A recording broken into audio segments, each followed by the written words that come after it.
Episode 8 Our Blues.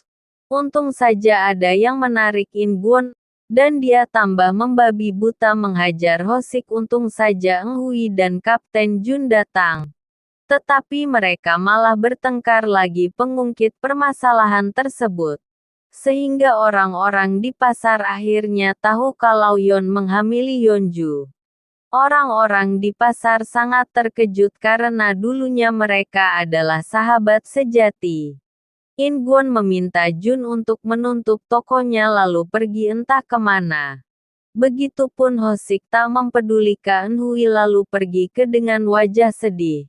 Di lain sisi Yeon memulai aktivitasnya kerja serabutan. Sementara Yeonju menemukan ayahnya yang sudah babak belur.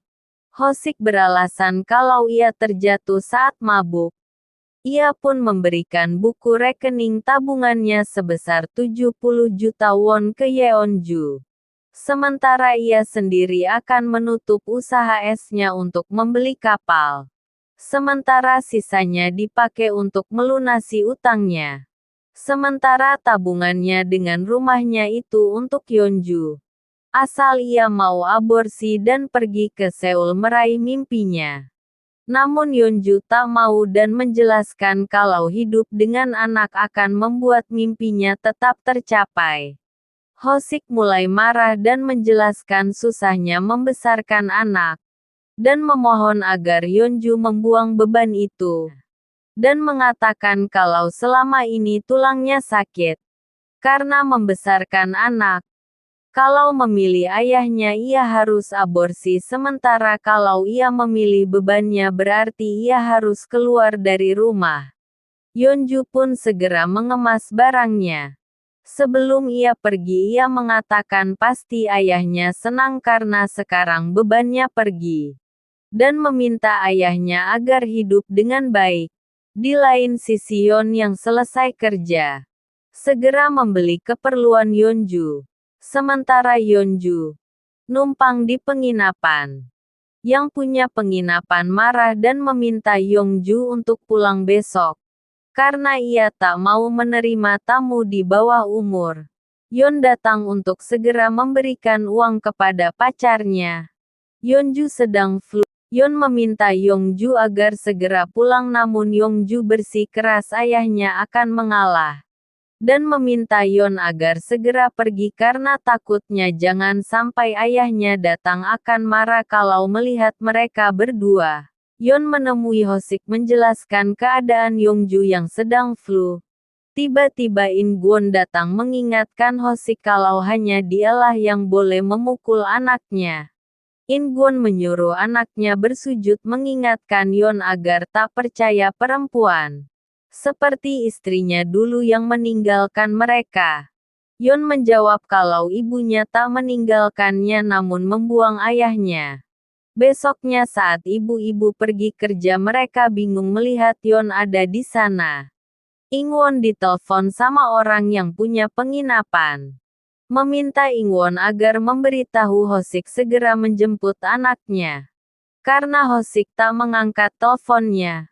Dan Yeonju tak mau pulang dari penginapannya. Mengetahui Yeon juga sering ke sana membuatnya marah. Eng Hui bingung mengapa Hosik tak berjualan es. Dia segera menelponnya namun tak diangkat. Segera ia pergi mencarinya.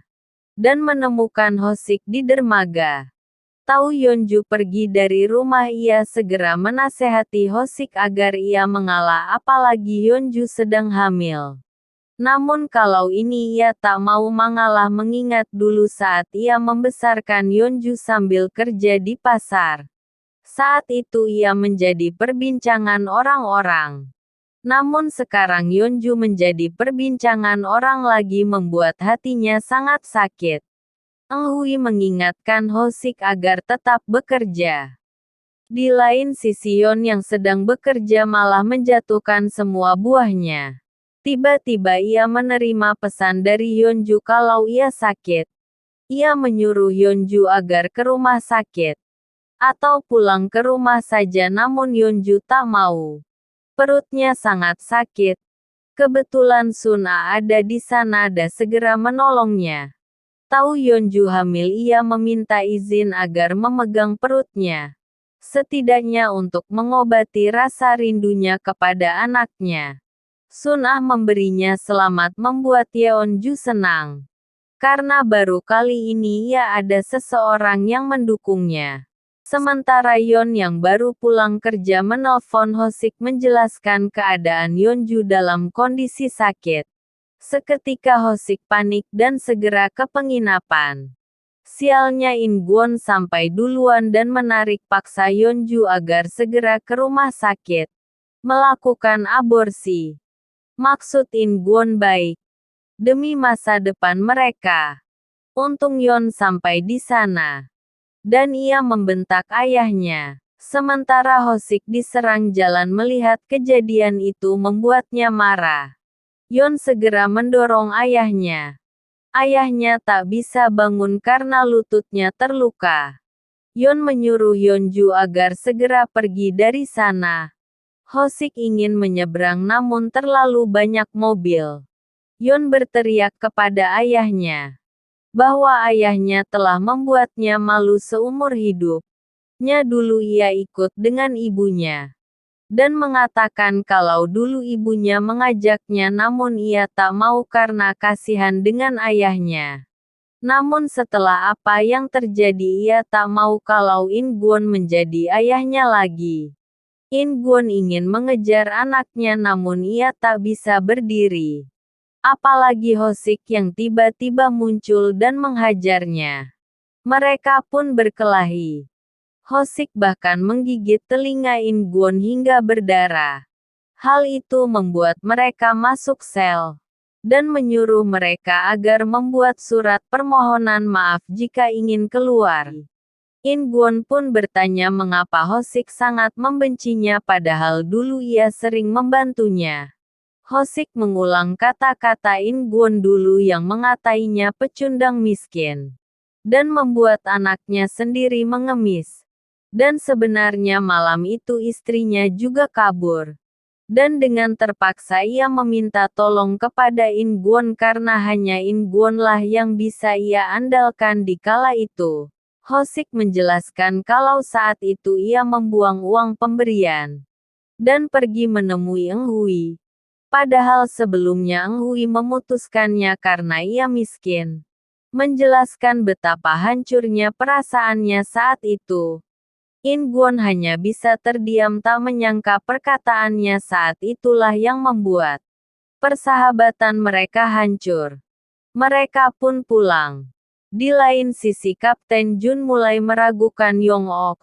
Karena gosip Yong Ok yang dikatai ibu-ibu sebagai pembohong. Namun tiba-tiba Yong Ok menelpon mengajaknya liburan. Yeon dan Yongju datang ke rumah Nenek Okdong dan Chin Hui untuk meminta numpang sementara. Hosik sedang memanggil Fofo mereka bersama. Begitupun In Gwon terus terdiam. Mengingat kenangannya dulu saat ia dikejar musuhnya secara kebetulan ia bertemu mertuanya. Lalu ia menyeberang jalan karena sedang dikejar. Mertuanya malah mengejarnya dan akhirnya tertabrak hingga meninggalkan. Hal itulah yang membuat istrinya meninggalkannya. Istrinya menyampaikan pesan terakhir dari mertuanya. Agar ia melanjutkan hidupnya tanpa membuat anaknya malu. Tapi mengingat perkataan Hyun tadi siang membuatnya sangat pedih. Padahal ia berhenti jadi preman dan mati-matian banting tulang di pasar agar Hyun tak malu. Melihat mereka saling perhatian membuat Nenek Okdong dan Chin Hui sangat bahagia. Mereka pun menasehatinya untuk pulang bersama ayahnya saja. Chin Hui menelpon mereka agar menjemput anaknya. In Gwon yang ingin ke sana malah terjatuh. Hosik yang melihat Ga itu berteriak minta tolong. Paginya In Gwon sadar. Dan melihat Eng Hui hadapannya. Dokter pun menjelaskan kalau In Gwon menderita diabetes. Jadi ia harus istirahat total untuk menyembuhkan lukanya. Jika terjadi komplikasi, Bagian tubuhnya yang terluka akan dia amputasi. Eng Hui menjelaskan kalau tadi malam Hosik yang menggendongnya dengan susah payah ke rumah sakit. Dan ia meminta mereka untuk segera baikan saja. Namun In Gwon tak mau percaya. Segera melepaskan infusnya. Meskipun Eng Hui melarangnya. Ia tak mau berdiam diri. Eng Hui menelpon Yon untuk menasehati ayahnya yang tak peduli dengan penyakitnya. Di sisi lain perasaan Yongju campur aduk melihat ayahnya datang ke sekolah. Ia bisa tetap melanjutkan sekolahnya namun sedih melihat ayahnya akhirnya mengalah. Ia pun ingin menemui ayahnya tapi ayahnya malah keluar tanpa kata. Dan tak ingin menemui putrinya ia pun mengejarnya sambil menangis dan akhirnya memohon maaf. Yongju tahu kalau dia adalah segalanya bagi ayahnya. Tapi malah membuat ayahnya kecewa. Yon melakukan kesalahan dan akhirnya dipecat. Bahkan ganti rugi. Ia pun pergi menunggu ayahnya di pabrik. Segera membantu ayahnya. Dan meminta ayahnya untuk dirawat terlebih dahulu. Ayahnya menjawab tak apa kalau ia mati lagi pula mereka tak ada hubungan lagi. Seketika Yon berteriak kepada ayahnya. Mengapa berkata begitu? In Gwon bertanya.